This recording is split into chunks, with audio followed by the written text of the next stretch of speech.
Dear students, good morning to all. Today I will start. What is the sources of water? So last class we have seen the water demand, types of water demand, and the factors affecting water demand. Then now we'll see the sources of water source, water. So what are all the sources? I think have you all know about the hydrologic cycle. Main source is hydrologic cycle. So here you can see the water supply system. The first three units, what it consists of. So it is given in the picture. You can see.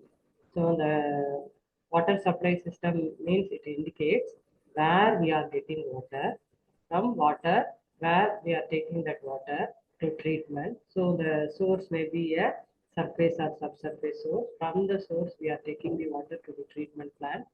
Then after treatment, we are storing the water. And after storage, we are distributing the water to the consumers. Okay. So this is the water supply system. Here you can see what are the sources of water.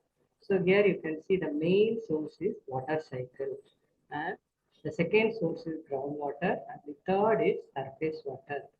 So here you can see the picture shows where we are getting water and entire water supply system flowchart. So here you can see water supply system. Sources of water. The main source here they are saying surface source and subsurface source. So the above ground level means surface and below ground level water available means subsurface source. Here you can see the surface source, water all comes under surface source. The rivers, streams, lakes, ponds, and impounded reservoir. So the flowing water and stagnant water area comes under the surface sources. Coming to subsurface source, here you can see the springs, wells, and infiltration galleries. Again, the wells are classified into four types: artesian wells, tub wells, tube wells, infiltration wells. So again, the two wells it is classified into two types, shallow wells and deep wells based on the depth.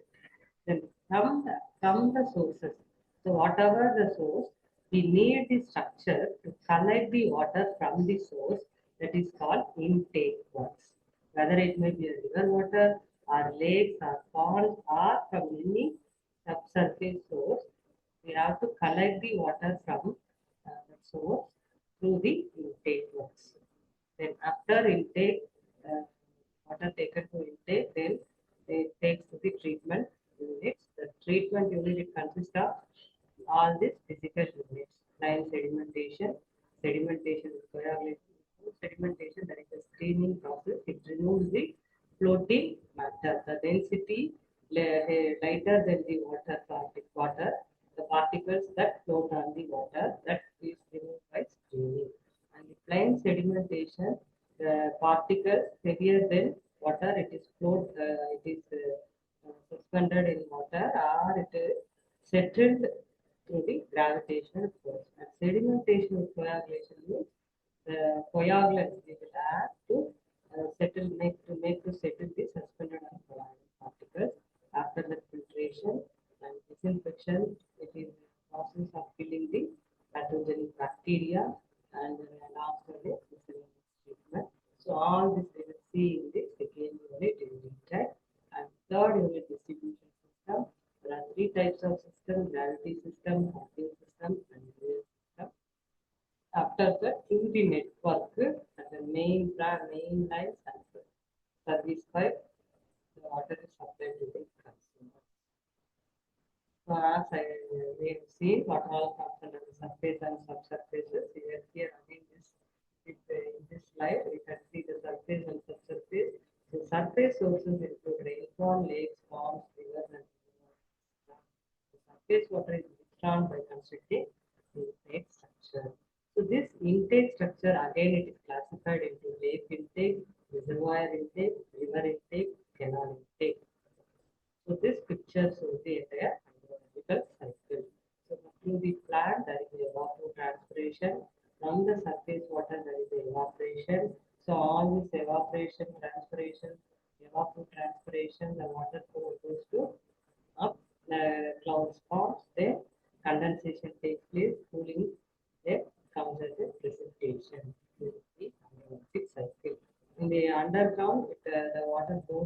infiltration.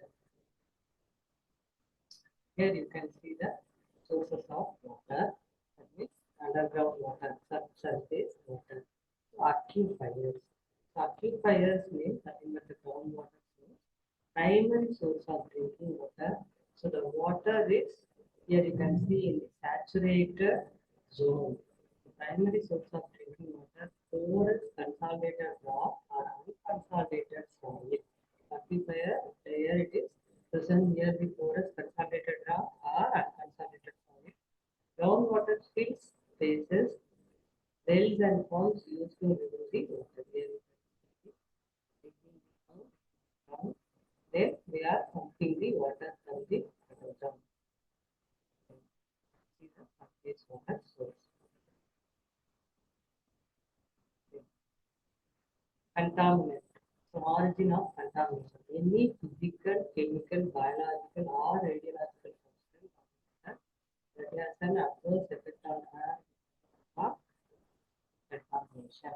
So it may be occur naturally, point source or source.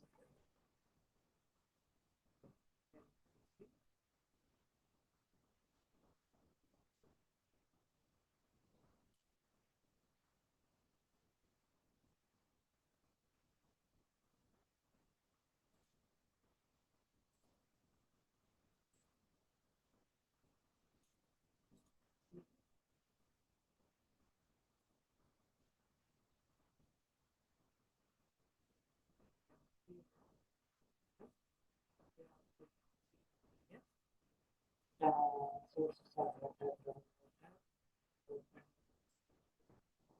This so that we can use the water, conservation of water that we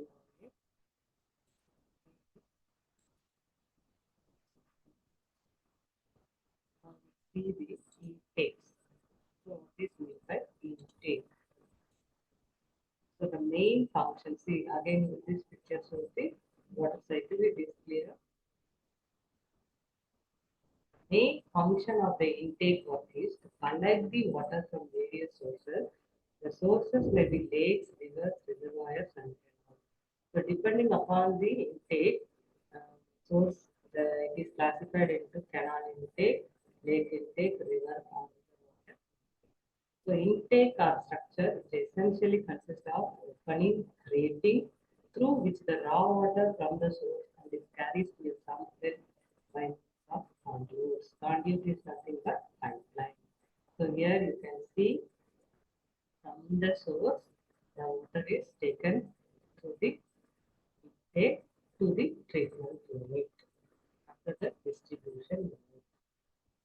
So this is the intake structure.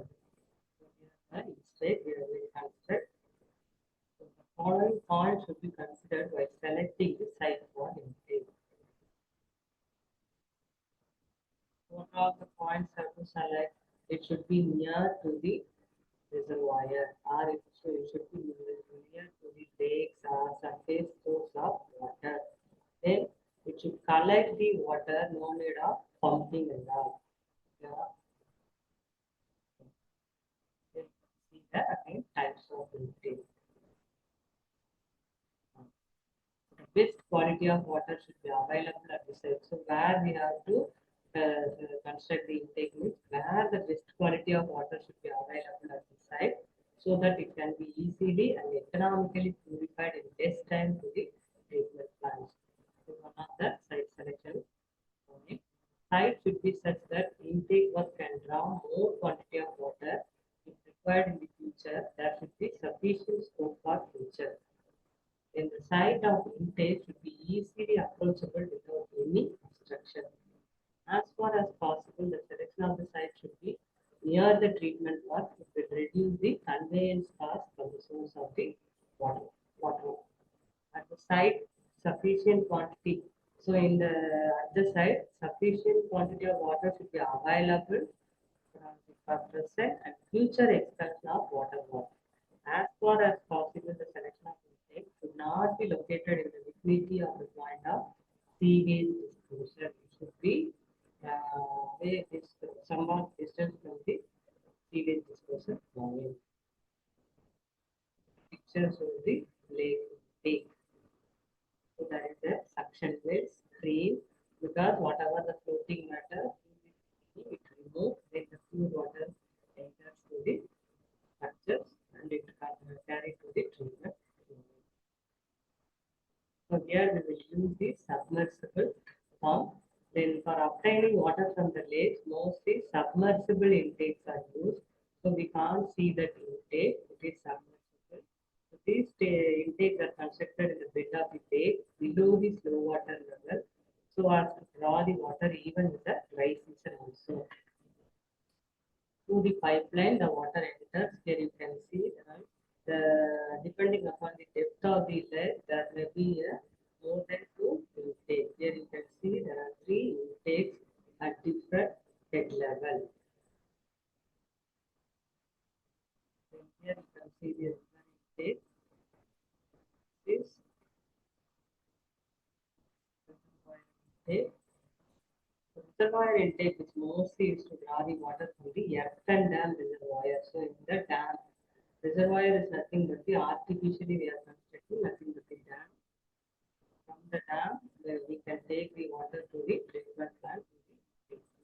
It is essentially consists of an intake tower constructed on the slope of the dam at such place from where intake can draw sufficient quantity of water even in the driest period also. So at the top of the intake, so there is a wet intake and there is a dry intake.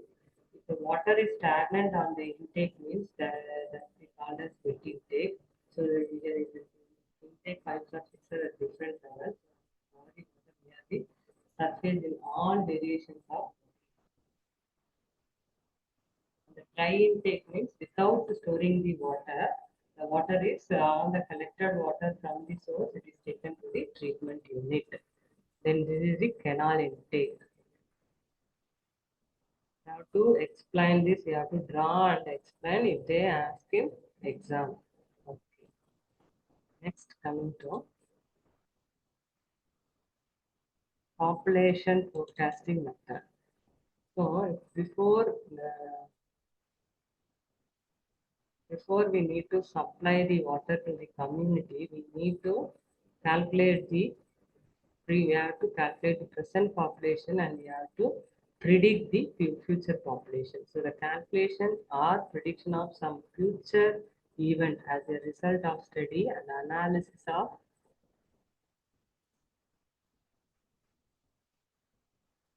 so here you can see before predicting the future population, there is a you have to collect the present population details as per the record from the census department. So here you can see what are the factors affecting the population growth. The design of water supply and sanitation scheme is based on the projected population to a particular city. What are the factors affecting it? Increase due to the birth, decrease due to the death, increase or decrease due to the migration. There are 9 methods is used to calculate the or used to predict the future population. Here you can see arithmetical increase method, geometrical increase method, incremental increase method, decrease rate method, simple graphical method, graphical comparison method, master plan method, approximate zoning method, logistic curve method. So here there is a formula. You have to apply this formula and you have to find out the future population. In the problem, they will give the year and population. Here you can see year and population. Then you have to apply the formula. It is very, very simple. Much calculation won't take much time. Very simple. Only thing you have to understand. So this method is based on the assumption that the rate of change of population at the time is constant. You have to assume the rate of change of population with the time is constant. So this method is suitable for large and old city. If it is used for small, average or comparatively new cities, it will give the lower population. estimate the actual value. So here you can see the formula Pn equal to P plus N into C. So Pn is P suffix N is future population, and P represents present population, and N is number of decades, and C is rate of change of population with respect to time is constant. Coming to geometrical increase method.